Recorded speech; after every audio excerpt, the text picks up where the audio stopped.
Infinity Edge heißt die Freeride und Freestyle Maschine laut des Herstellers. Und wir haben hier ein wirklich ganz exzellent verarbeitetes reines Kohlefaserboard mit einem da für die Abmaße leichten Gewicht. Auffällig dabei die gerade Outline, dementsprechend auch recht breite Tipps, auch hier in der Ansicht zu sehen.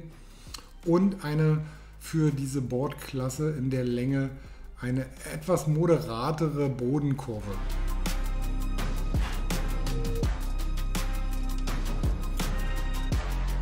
Diese moderate Bodenkurve und auch das Konzept der Outline, wodurch hier eine große Zahl von Quadratzentimetern Angleitfläche produziert wird, hat ein ganz exzellentes Angleitverhalten und auch eine enorme Beschleunigung.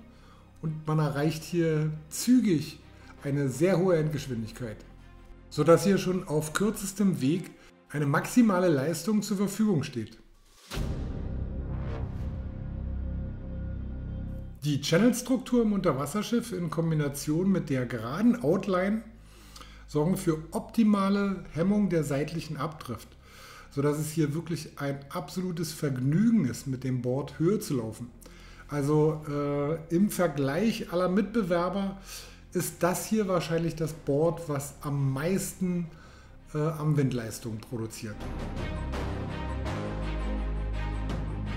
Die Positionierung der 4,5 cm langen Finnen und die Bodenkurve zusammen ergeben ein etwas übermittelloses Feeling.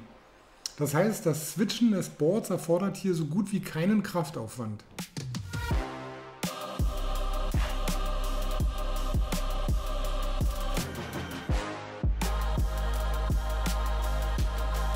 Nachdem wir hier einige Shape-Details ja schon besprochen haben, möchte man annehmen, dass die Drehfreude jetzt hier nicht so doll ausfällt, aber weit gefehlt. Wir haben hier auch in engen Radien den vollen Zug auf der Kante ohne Geschwindigkeitsverlust. Nur wenn man es vollständig übertreibt mit dem Druck auf dem hinteren Fuß, kann man das Brett minimal ausbrechen lassen, was allerdings immer noch kontrolliert ist. Langgezogene Turns mit vollem Speed lassen sich hier mit sehr viel Kontrolle durchfahren. Klar, man braucht insgesamt aufgrund der doch straffen Abstimmung des Boards ein klein wenig mehr Kraft als bei dem einen oder anderen Mitbewerber, aber die Leistung ist hier wirklich auch in diesem Bereich halt sehr gut. Kommen wir zur Kontrolle des Infinity Edge Pro Carbon. Wir haben hier ein wirklich straff abgestimmtes Board und insgesamt recht viel Fläche aufgrund dieser geraden Outline. Das ergibt sich dann halt natürlich automatisch. Man braucht insgesamt halt im Vergleich zu anderen Modellen einen kleinen Tick mehr Kraft auf der Fersenseite, um hier den Kantendruck halt sauber zu geben. Wir haben bei der Insertmontage zwei verschiedene Lochbilder. Eins etwas mittiger angeordnet und eins etwas weiter zur Fersenseite. Da ist auf jeden Fall auch für schwerere Leute das Insertlochbild zur Fersenseite zu wählen, damit man hier ganz entspannt und ohne großen Aufwand immer genug Druck auf der Kante produzieren kann, auf der Fersenkante. Dann gibt es hier keinen einzigen Moment bei diesem Brett, wo man von einer Einschränkung der Kontrolle auch bei wirklich kabbeligsten und sehr unruhigen Wasserbedingungen sprechen könnte. Und nicht genug der Lobhudelei, auch die Laufruhe dieses Brettes ist wirklich gut. Klar, man merkt hier sportliche Abstimmung, das Ganze ist straff, aber es gibt keinerlei Knieprobleme, keine durchgehenden Schläge, die man hier abbekommt.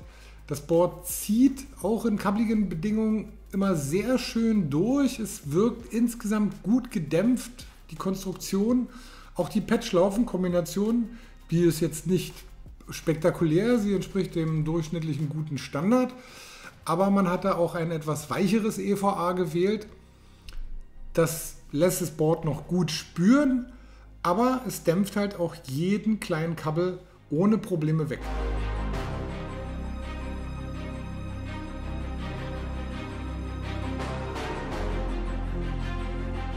Beim Infinity Edge Pro Carbon zeigt sich die gesamte Qualität dann wirklich in vollem Ausmaße beim Springen. Wir haben ein Board, was aufgrund, wenn man es richtig getrimmt hat, halt von der Patch-Laufen-Kombination, haben wir gerade erwähnt, einen sehr guten Griff auf der Kante hat. Die Länge der Kante kann hier effizient genutzt werden für maximale Leinspannung.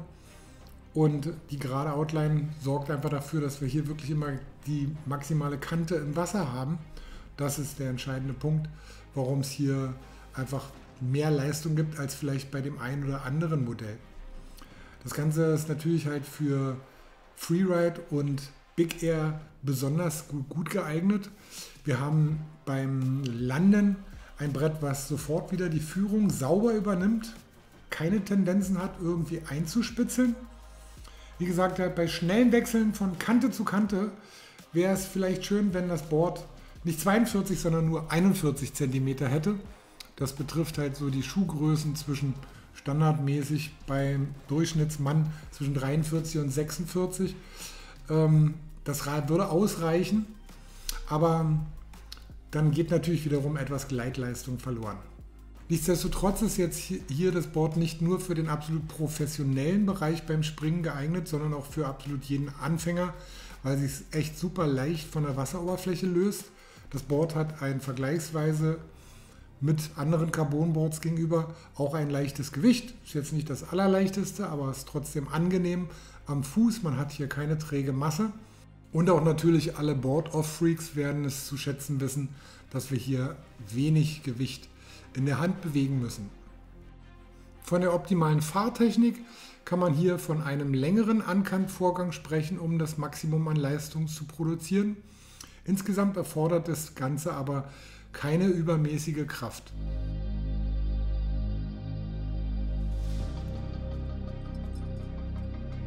Auch für den reinrassigen Freestyle-Bereich sorgt hier der Pop dieser exzellenten Rückstellfähigkeit des Kohlefaserbrettes für jederzeit eine optimale Leistung. Hier kann es auch mit sehr guten reinrassigen Freestyle-Boards mithalten, wenn auch die Landung jetzt nicht ganz so weich ist. Also die ist schon etwas sportlicher, man bekommt wie gesagt keine Schläge, aber es ist nicht so butterweich, als ob wir jetzt hier eine Rockerlinie von bis zu 6 cm hätten.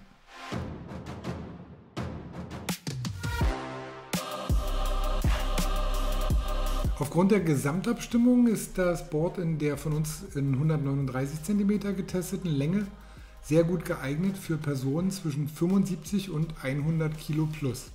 Geeignet ist es ab den untersten Fahrkönnensstufen auch für absolut reine Anfänger, sofern sie ein etwas höheres Gewicht mitbringen. 85, 90 Kilo sollte hier der Fall sein. Und die ganze Range geht bis in den absolut professionellen Bereich. Auch King of the Air Teilnehmer werden hier sicherlich eine hohe Leistung abrufen können.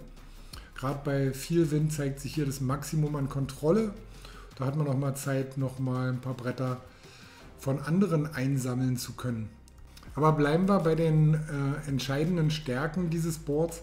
Das ist eine wirklich fantastische Abstimmung zwischen wirklich außergewöhnlich hohen Fahrleistungen, besonders auf dem Armwindkurs, einer sehr schönen Kontrolle und einer sehr guten Dämpfung, besonders im Hinblick auf die insgesamt sportliche Abstimmung des Brettes.